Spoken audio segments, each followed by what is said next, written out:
जाना दिना बाद जब घर लौट के जाओ, माँ जो आती वे तो चेहरा की तरफ देखती और पत्नी जो आती वे जेब खाए देखती चली आती। अच्छा बैठ ना पाए तासे पहले बोल उठती ले उतने दिना के बाद में तुम आए। कल देखो पड़ोसी जी कितनी भारी झुमकी लाई, तुम हमें कब ले? मेरा मतलब है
महाराज हरिशन तारा रोहितास वहां से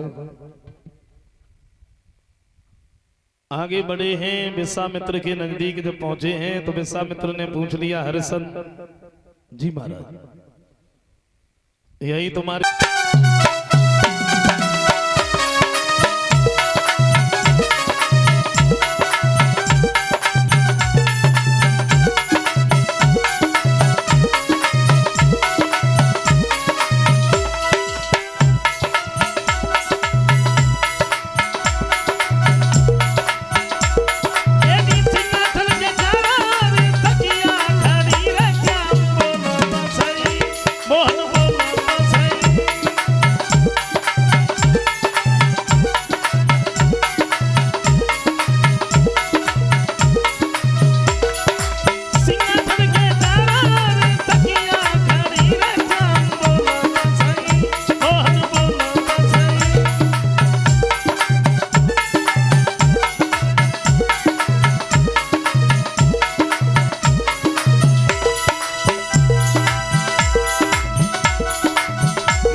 पति का सम्मान कौन करे? क्यों? क्योंकि भगवान की दुआ से कच कच पति भी ऐसे मन चले बन जाता है। कैसे? दशा देखी हो शायद सवेरे को भी जग ना पाई, तासे पहले ही वे उठे, उनने चौका बर्तन झाड़ू पोंछा सब। और जैसे ही वे चारपाई उठ के बैठी, वैसे ही वे भाग के गए रसोई में से चाय बना के ले आए। अच्छा चाय पकड़ा रहे, फिर धीरे से एक बात और कहा था, क्या नमकीन ले आया पार्ले जी? अब बताइए सेवा कौन करे? लेकिन ऐसा नहीं होना चाहिए। देखो जिस घर में लड़ाई झगड़ा नहीं होता वो घर स्वर्ग के समान होता है। बड़े प्रेम पूर्वक घर में रहना चाहिए। बस हमें मालूम है यहाँ कोई ना लड़त हो, हमें मालूम है, लेकिन हम तो यही कहेंगे अगर मतलब कोई हो तो सुधार करियो। हम जो ना कहते हैं कि घर पे जाके तुरंत ही सुधार कर वो शुरू कर दियो, करियो धीरे धीरे, क्योंकि सिखाई वही बात ज्यादा देर तक ना रुकती।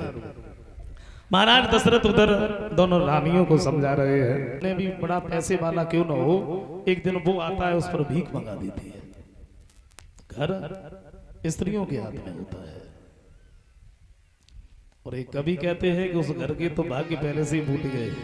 कैसे के जमीनारी आई भूरिया, घर के फूट गए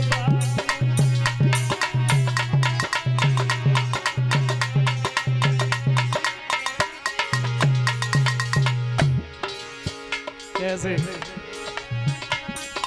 परे सवेरी उठे अवेरी करगर फेरी, मतलब होते का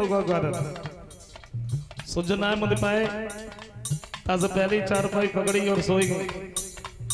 सवेरे को जोने कोई जगह ना तो जगन भाई ना, और सवेरी सवेरे उठ के 2-4 घर घूमना ले तो चैनी ना पकड़ो। रास्ता में अगर कोई मिल जाए उन्हें पूछो कहाँ गई थी, बोले कहूँ ना माचिस लेने गई, दूर को नहीं।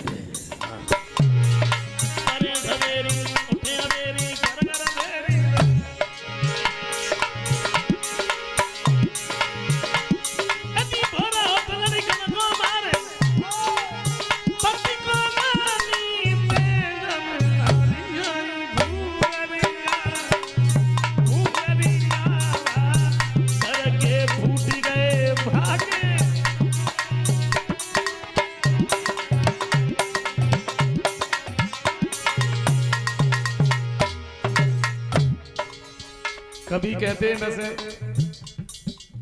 पूजा को तो कहूँ होली दीपावली पे नंबर लग पाता, और जादना घर में पूजा ना हो, बादना पति को सवेरे सवेरे रोटी मिल जाए, और जादना पूजा हो बेचारे पूरे दिन बैठे बैठे चौकई यहाँ देख रहा था। अगर ना रुको रोटी मांग ली और सोई भी तौर पति बोले पूजा करना पाई तुम्हें पहले खबर, दूर बैठो थे। पति से अगर नाराज है और पूजा कर रहे हैं लेकिन कहे का रहे हैं, क्या कह रहे हैं? पीढ़ीदार बैठी आंगन में लोटा धरे आगा, पीढ़ीदार बैठी आंगन में लोटा धरे आगा,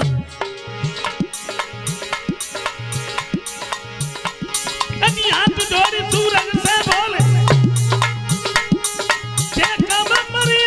भारत तार जमे मारी जाई भूरिया, अरे भूरिया घर के फूट गए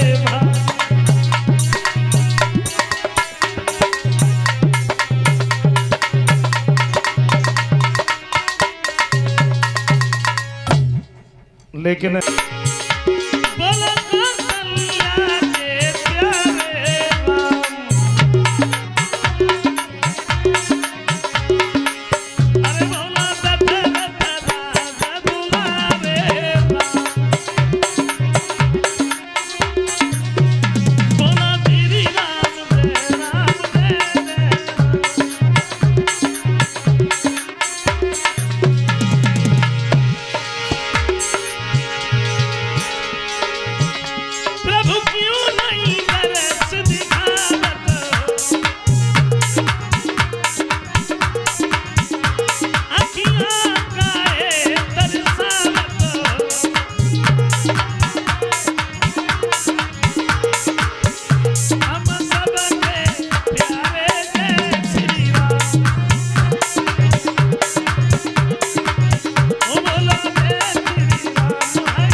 श्री सुखदेव जी समझाते हैं राजन परीक्षित।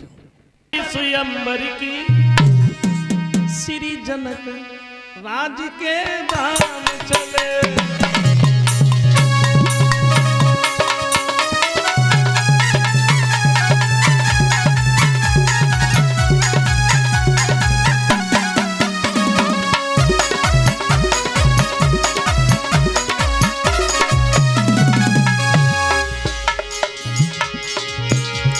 प्रभु श्री राम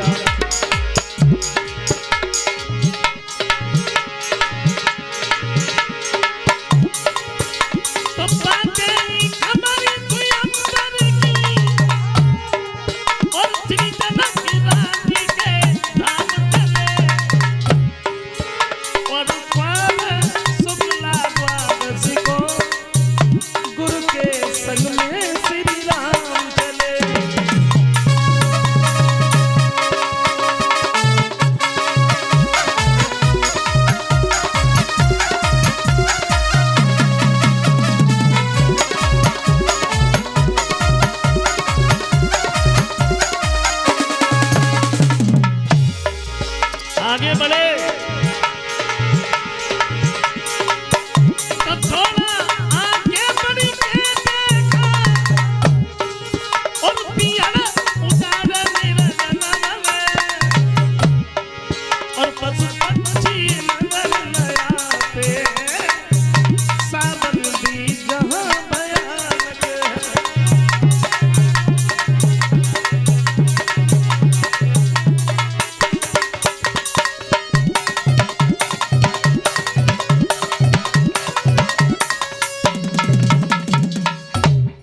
एक ऐसे निर्जन वन में पहुंचे हैं जहां पशु पक्षी भी नजर नहीं आते। प्रभु श्री राम ने क्या देखा है, उसी निर्जन वन में एक पत्थर की शिला पड़ी है। पूछ लिया गुरुदेव कौन है ये? बोले बेटा तुम्हें नहीं मालूम, हम तुम्हें बताएं। ये जो तुम देख रहे हो ना, ये गौतम ऋषि की पत्नी अहिल्या पत्थर की कैसे बन गई? बोले बेटा यह अहिल्या जो है ना देखने में बड़ी सुंदर। क्या? हाँ विश्वामित्र जी कहते हैं बेटा हम तुम्हें बताएं।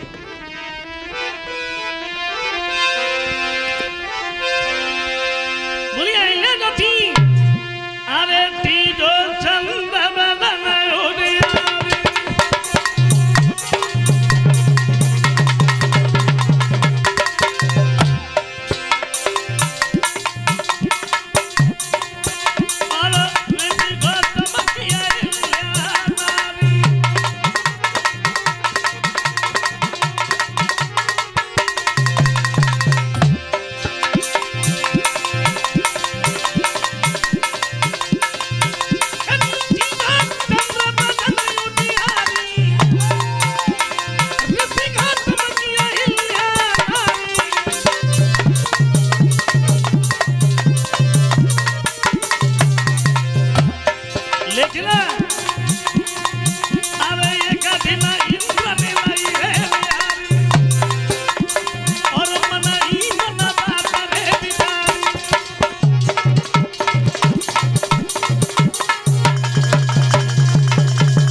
बोले अहिल्या देख सामने से एक पहाड़ जैसी स्त्री आ रही, बड़ा विशाल स्वरूप है।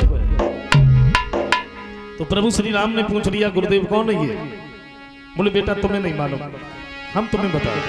तो कौशिक बोले देखो राघव और पापिनी ताड़िका आई रही है,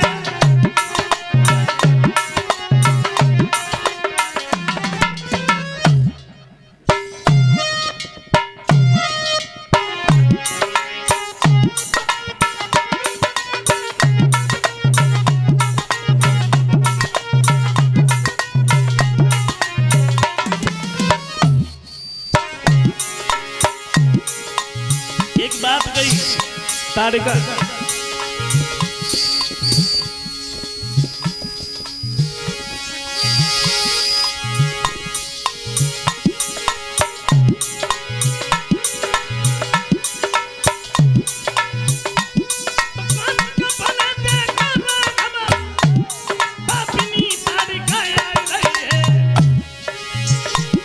इसके मारे मुनि बंदों तीन सकागड़ जानी जाई गई है।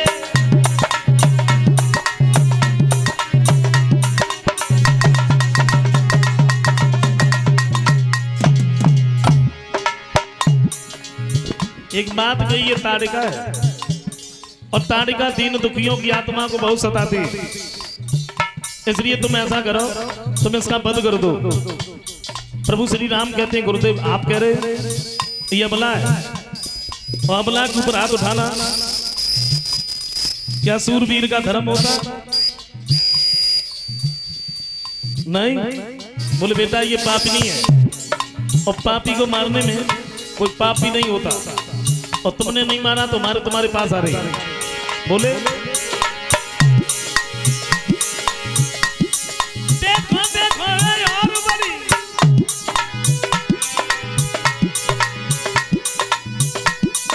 देखो देखो और बड़ी तन बांधा डरिया सुनारी करो, हे सुनर उनके रखवारे इस पापी का उद्धार करो।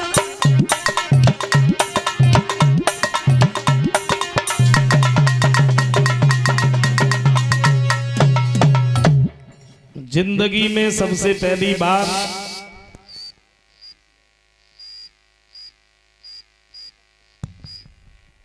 प्रभु श्री राम ने उस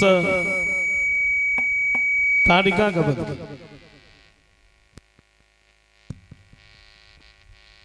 ये बात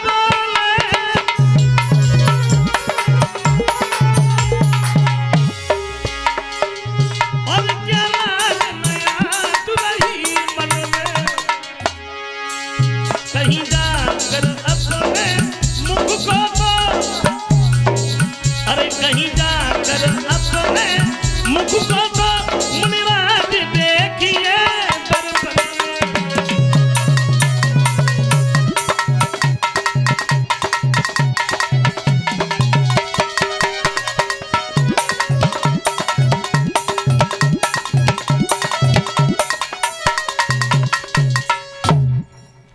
दोनों गण कहने लगे कहो नारद का शर्मने लग रही क्या? तो नारद बोले तू क्या हमसे ज्यादा सुंदर है?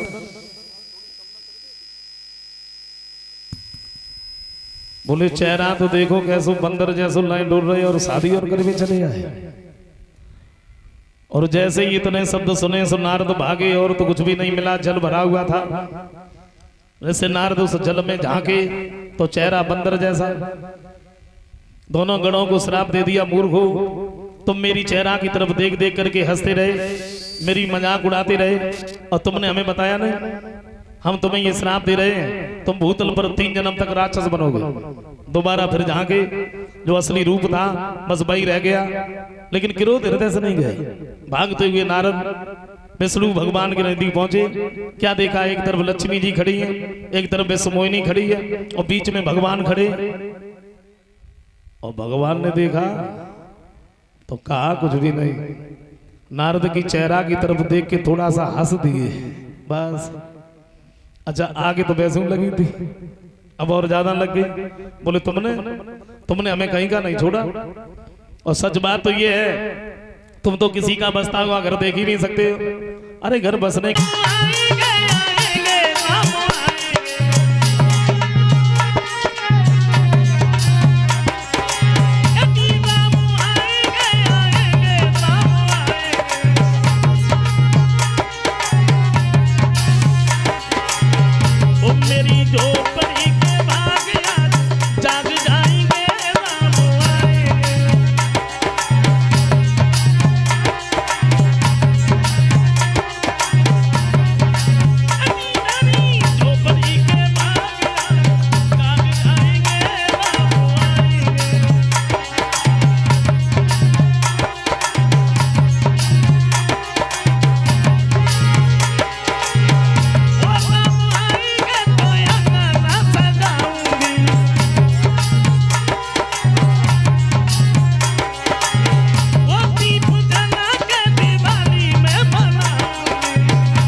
महारानी लागे मन खारो खारो जमुना जी को पानी लागे।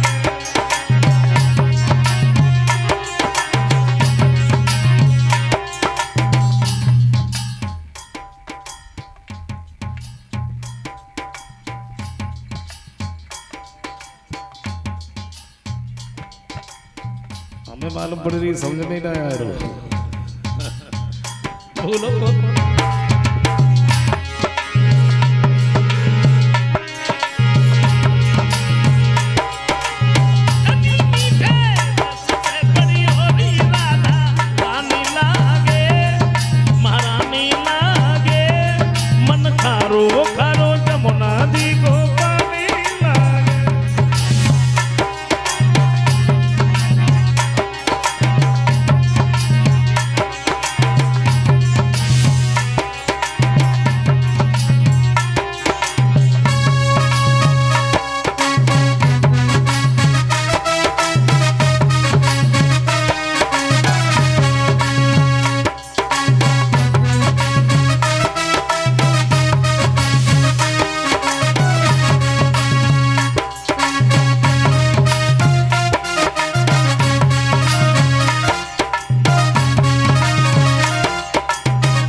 कीर्तन अगर ताली बजा के बोला जाए तो फिर कहना ही क्या है। और ताली तो हर किसी को बजानी चाहिए प्रतिदिन 5 मिनट। क्यों? क्योंकि ताली बजाने से बहुत सारी बीमारियां कटती है। मैंने पढ़ा है पुस्तक में। और अपने जो योगाचार्य है, योग करवाने वाले सभी लोग कहते हैं ताली बजानी चाहिए। ताली बजाने से ये जो हमारे पढ़ने लिखने वाले भाई इन्हें जरूर बजानी चाहिए क्योंकि याददाश्त बढ़ती है। ताली बजाने से बीपी कंट्रोल में रहता है, न घटता है न बढ़ता है।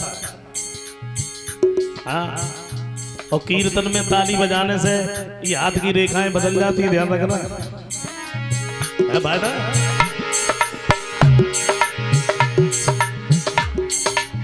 ये मान लो हम यहाँ पंडाल में नहीं बैठे हैं, लेकिन मानने में क्या पैसा खर्च होता है। ये भी एक मन की भक्ति होती है। पंडाल में नहीं बैठे, कहाँ बैठे हैं? वृंदावन में बैठे हैं, बिहारी जी के मंदिर में है। हाँ, और भाई ताली बजा के कीर्तन कर रहे हैं। यमुना मैया कारी कारी राधा गोरी गोरी,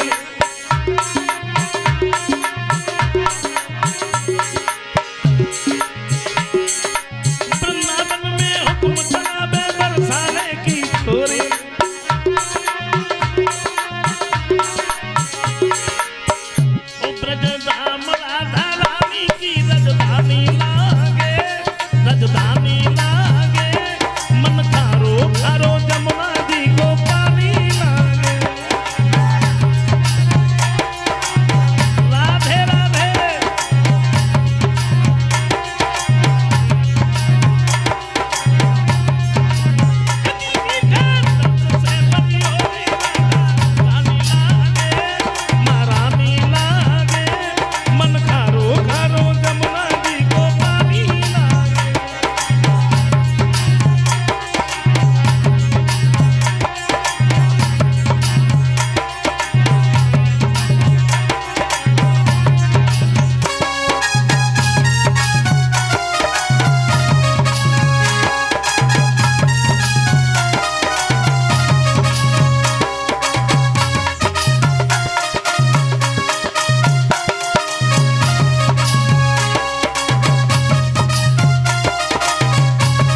दर्शन करने के लिए चले, लेकिन हुआ क्या,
दे दिया।